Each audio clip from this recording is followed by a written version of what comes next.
As I was flipping through an art book of Remedios Varo's work the other day, sipping my morning coffee, I was, of course, so in love with her stunning mystical paintings. But one thing that really stood out to me was how intricate and patient and deliberate every tiny molecule, every tiny square inch mini, I don't even know what what the dimension of it is, but like every tiny part of the canvas was done with care and intention. And it really made me feel like I want more of that type of focus, concentration, and devotion to my craft. And living in 2026, there are so many things competing for my attention, let alone just being a human, like the dishes, the laundry, trying to take care of myself and work out, but also the constant buzz of notifications and other distractions that may fill our day. And so I wanted to share a few ways in which going forward, I'm going to be protecting my peace, my boundaries, and my focus because I don't know about you, but when I exit this planet, when I'm hopefully older and I live a long life, I want to look back and think about how deliberate and devoted I was to making my day beautiful. And so the number one thing, and this is actually a luxury that I recently discovered later on in life, is just having alone time and or protected personal space. Now I'm going to say I'm very privileged now because I have my own office and I have my own studio shed, which is like my sanctuary. Prior to that, I had my studio. But for many years, I either shared a room with someone, I stayed in someone's home, or, my partner and I lived in a small apartment where there wasn't a ton of space or privacy. And I know that having your own space is a privilege and it is luxurious. So in that case, if you don't have it, I think that carving out some alone time when you can, maybe going for a walk on your own or going to the library or going to a coffee shop with headphones, or maybe if your partner or people that you live with are at work, you can enjoy that time where you can actually get to focus on something that you're working on. And living with someone, of course, is wonderful. I absolutely adore my partner and we are so in love. But the thing is that sometimes, even if you absolutely love your family, it's so important to give yourself that space to create. Now, aside from communicating clearly and asking or letting people know lovingly, like, hey, I just need a few hours or 30 minutes to write a chapter of my book or work on my painting. The other thing that's really important is to learn to feel safe without having to reply to people.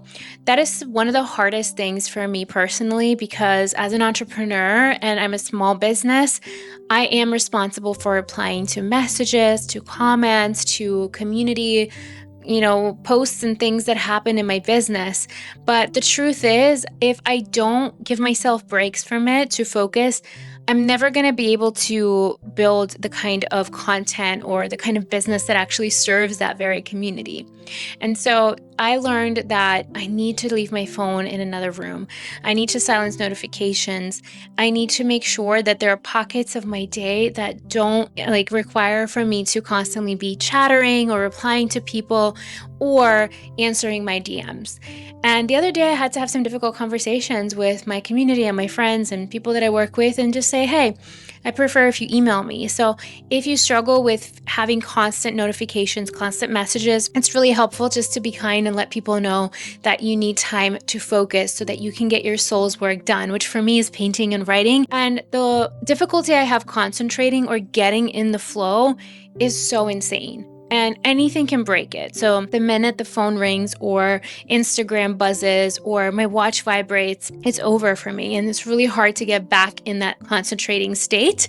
And so I have to make sure everything is silenced and I'm fully present, even if it is just for 15 minutes. Now, the other thing that I learned to do is to not record everything that I'm doing. Now, I love sharing content with you guys and with my painting students inside my membership. I love recording demos and doing time lapses of me painting, but over the years, it's really taking a toll where you feel like you're constantly being watched. And so now when I come to record, I have to deliberately say, okay, this is actually for the students or this is for YouTube. And I have to have spots in my schedule where my art making is just for me. No one sees what I'm doing. No one's recording anything. And I get to be free and private in my space. And it's really been healing because I also want to give give myself permission to experiment. And if you're always being watched, even if it's by your own recording devices, it's pretty tough to have that creative freedom, right? And another tip I have is when you are getting in the flow or when you're going to make art or doing anything of significance, taking a few moments to breathe, to maybe have some tea, giving yourself a few minutes buffer when you start and end an activity can be really important. It is quite jarring to, be painting and relaxing all of a sudden, like having to run out on a Zoom call. So giving yourself a few moments to compose yourself, shift gears. Sometimes if you can, going on a little walk, even if it's just 10 minutes, can be really, really helpful. Well, I hope this was encouraging. And if you need a permission slip to put up some boundaries to protect your creative time, I want to just let you know that it's actually the most loving thing we can do. Because if we're quietly resentful or if we're feeling passive aggressive when people keep interrupting us or distracting us from what we want to do, it's really not a loving relationship, right? And in terms of making art or writing or making music, I think giving yourself the patience and the space and the concentration required to do these kinds of activities is going to be so empowering, healing. And it's also the remedy for the hustle culture and the fast-paced society that we live in, right? And in the book that I'm reading about Remedios Varo, it was said that she was part of a group that actually ended up sitting and focusing on an object of some sort for between like 7 and 10 hours. So can you imagine sitting and looking at a lamp or a chair or a vase for that long? And the reason why they did this is to become really familiar with the object, both in terms of visually, but also to feel the essence and like the presence and the entity of that object, because all, even inanimate things have like a consciousness.